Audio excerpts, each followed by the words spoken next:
Well, here we are. Today's Thursday. It's about,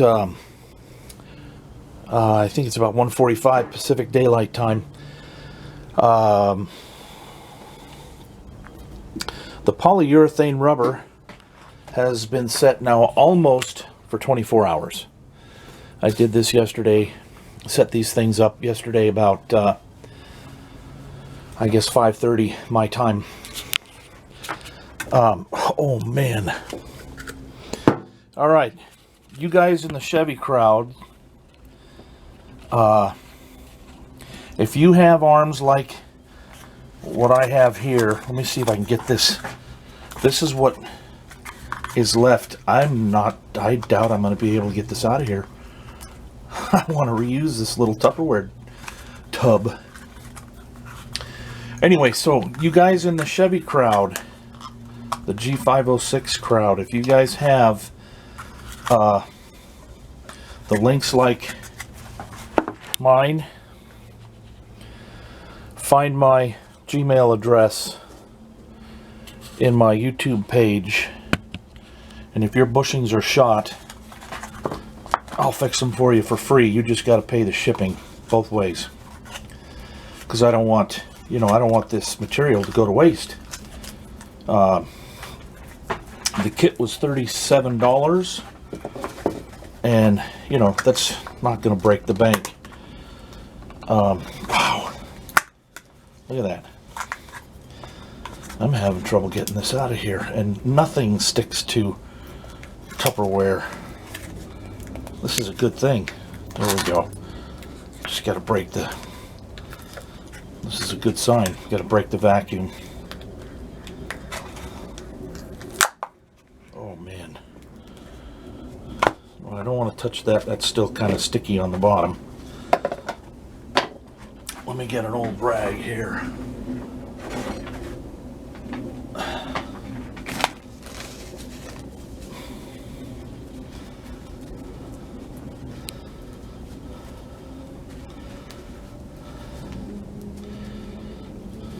Yeah, that's... Look at that thing. Awesome.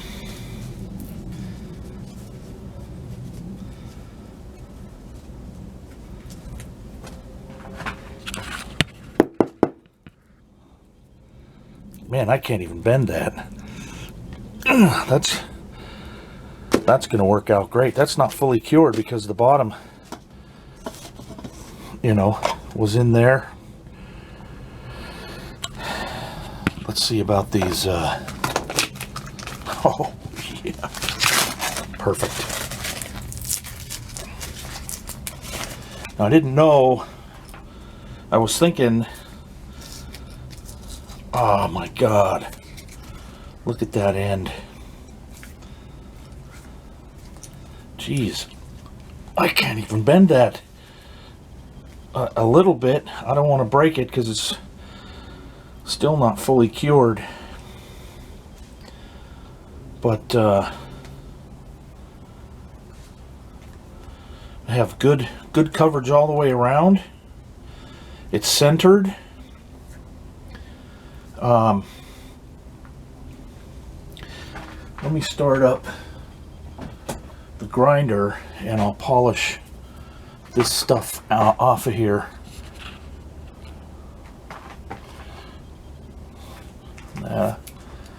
Well, let's get you a little closer.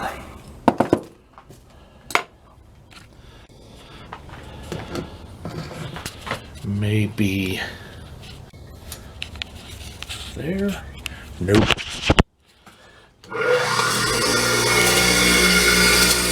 I'll just do it one-handed.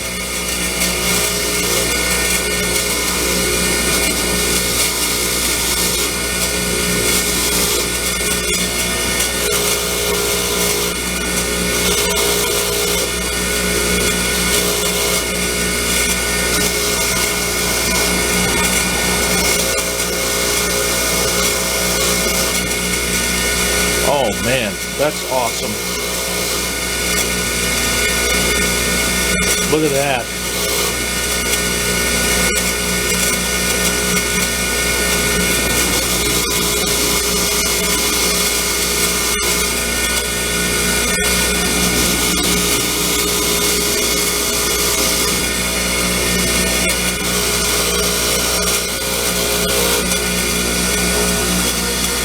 With results like that, I'm not going to mind one bit about having to repaint this thing.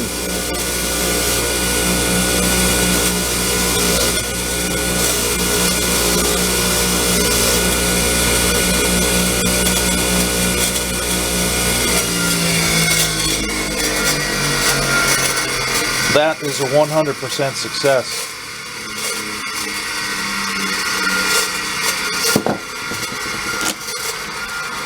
This other one is exactly the same.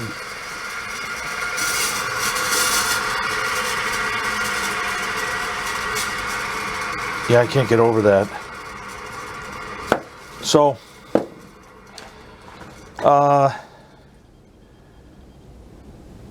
I gotta turn these over and probably lean them off the table like that, and do the same thing for this side, like that. Excellent. Wow, the technology today of some of these physical items it's pretty awesome. I'm very much impressed. Yep. All right, that's it for this one. Maybe something else will tag along on this video. If not, thanks for watching. Okay, so it's I'll just, amalgamate little things that happen here at the mess. About 20 minutes later, and UPS showed up. No, not UPS. USPS showed up and brought a package for me. And I've been having a little bit of trouble with the charging system on my MC2A air compressor, and it was recommended to me that I buy a voltmeter. So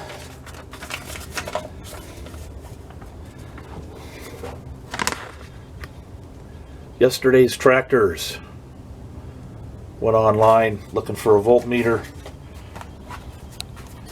I think this was like $11. Let's look at the receipt. That's just the packing.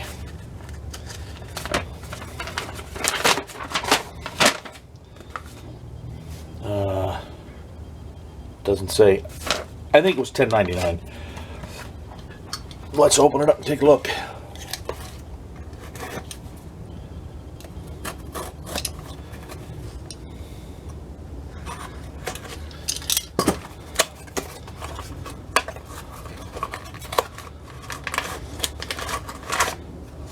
Very nice. I'm not gonna break the seal yet.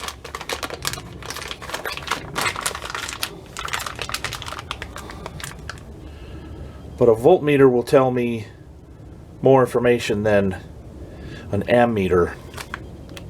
This will show charge rate, discharge rate, overcharge rate. I like it.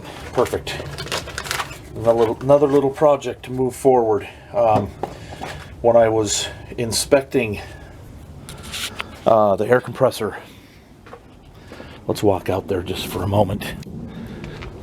Here we go. When I was doing the inspection on the air compressor,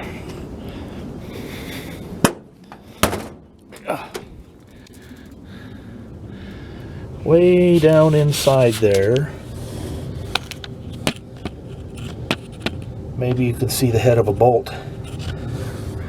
That's the engine mount. That bolt was gone, so I had to replace that. There's the ammeter. And then right there is the alternator, and I think it's a different type of alternator than what we would normally see in an automobile. I'm not sure. I had it apart. It was really filthy, so I cleaned it up and and I'm not sure if it is delivering electricity yet. So it'd be really nice to be able to put a battery in here, run it, keep the battery charged, and when I operate the glow plug and the bypass button is the electric fuel pump. It shows a discharge on the ammeter, but then when the engine starts and runs, I don't get a charge. So I'm still chasing that down, and that, and then this air pressure gauge with the broken plastic face are like the last two things to fix, and then I'll probably take the panels off and sandblast them and give it a good paint job. Thing works great. I can't wait to use it some more. So, more to come. Okay, I'm back. We're gonna excuse me, I'm gonna mold up these other ends.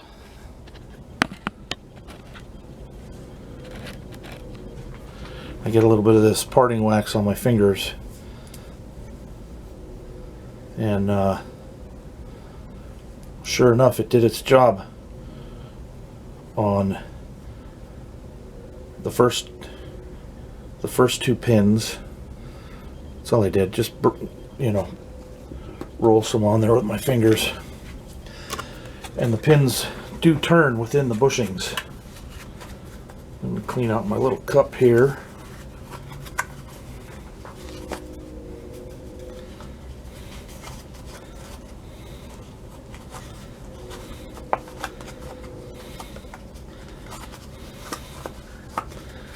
Get as much of the old residue out as possible.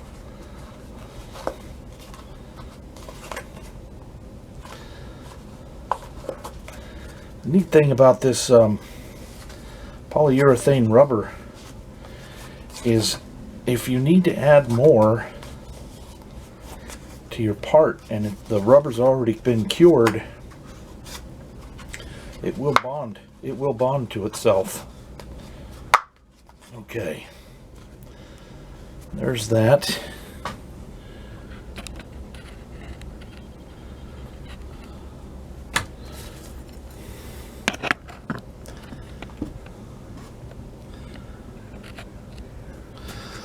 All right, part A, 2 parts. I'm not going to mix so much this time.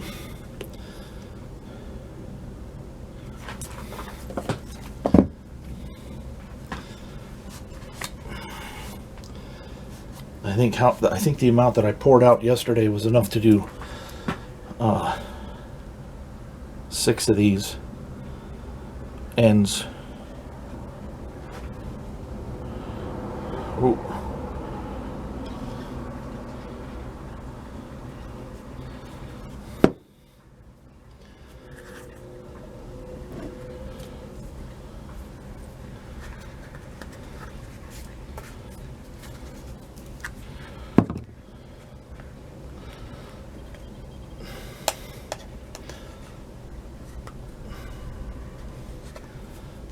Yeah, just a little bit.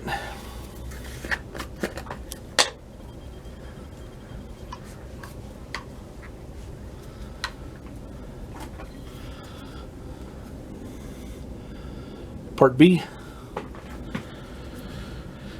the curative, 1 part.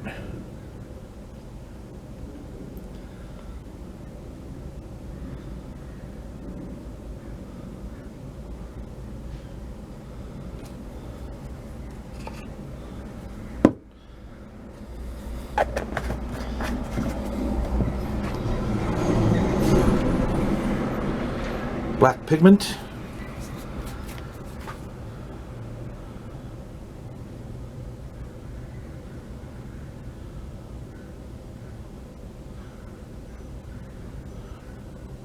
4 drops. Let's see how that turns out. Oh, 4 drops is plenty strong. I used too much yesterday.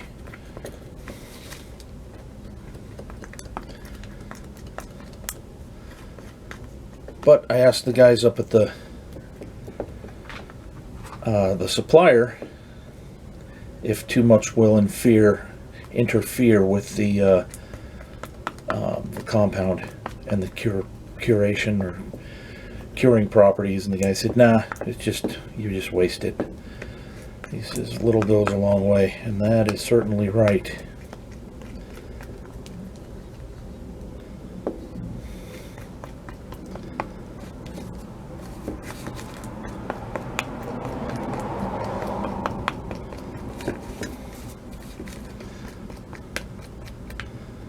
So while I'm mixing this, I'm looking here. I don't know how many, well, each doesn't say how many ounces are in each of these containers, but I guess they're measured by weight. Each one is 3 pounds, so there's a lot of material here to be used.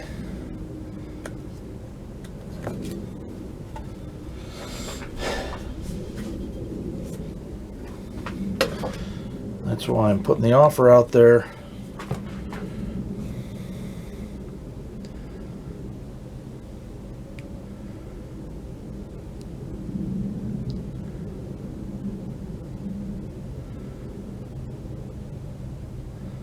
I'm pretty certain sandblasting the inside of these donuts was a great idea.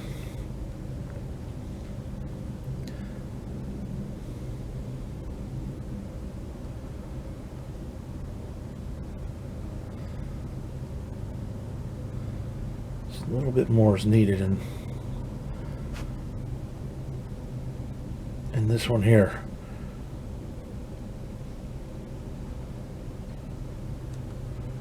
Yeah, that was better.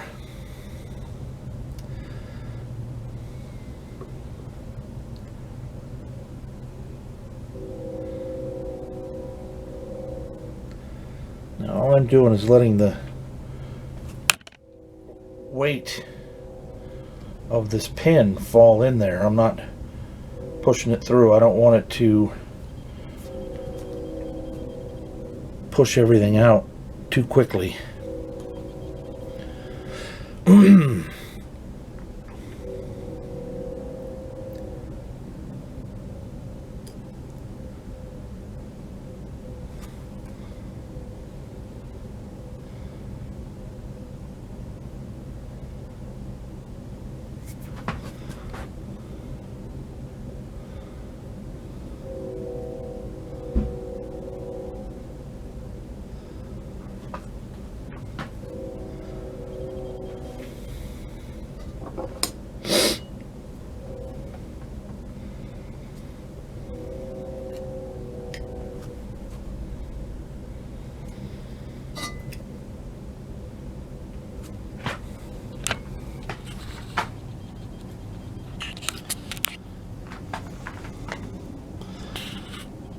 All right. Nice. A lot less waste this time. But it's good to have, you know, a sample of the first effort.